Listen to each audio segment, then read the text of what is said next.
He didn't come to Ergoton with a reason. That's what he told himself, anyway. Maybe he was looking for the past. Maybe for quiet. Maybe he was just tired of places that made sense. But the road had turned without him asking. The map rerouted itself in subtle increments. By the time the first crooked sign peeked through the tree line, it was already too late. He wasn't lost. He was expected. The mountains of Afalakran rose like sleeping giants behind him, pressing their weight into the sky. The road narrowed. The trees leaned. And then Ergoton appeared, not like a town, but like a memory someone else had tried to forget. The first thing he noticed was how still it was. Not quiet. Still. Windows stared instead of reflecting. Porches sagged with intention. People moved, yes, but always slowly, like they were underwater or in rehearsal. They watched him pass from behind lace curtains and half-closed doors. Always just enough to be seen. Never enough to be known. He parked at the edge of the town square. The brick beneath his tires was cracked, but the pattern was too deliberate to be chance. Something had arranged it. He stepped out, and something held its breath.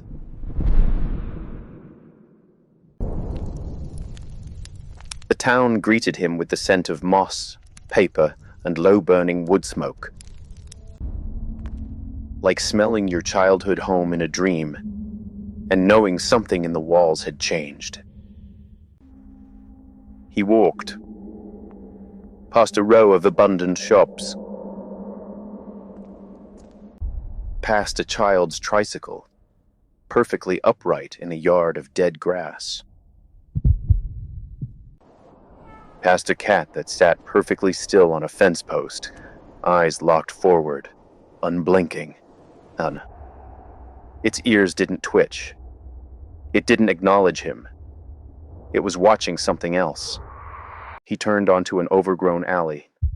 The fog here moved in threads, pulling between the cracks in the street like veins.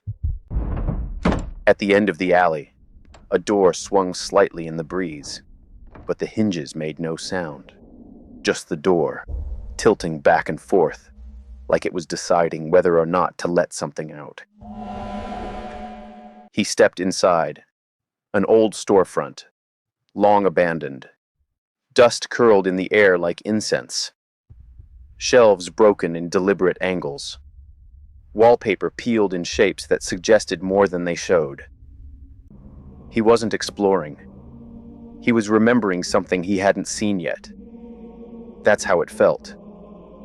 His fingers trailed along the counter.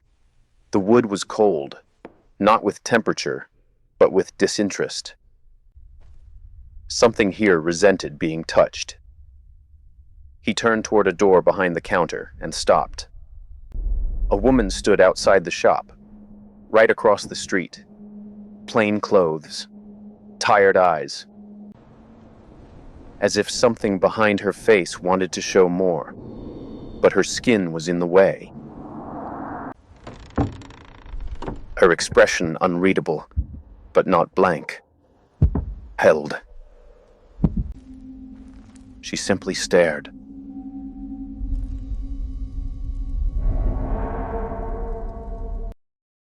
He turned and exited out the back of the shop without looking a second time. His breath had shortened. His hands shook slightly. Not from fear, from instinct. Something in him understood. This place wanted him unbalanced.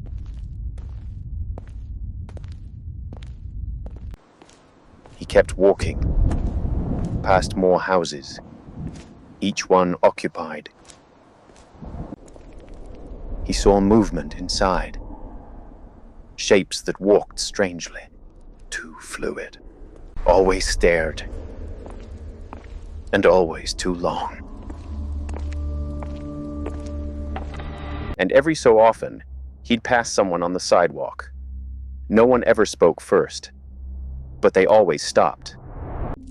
He asked for directions once, an older man with heavy boots and a coat too large.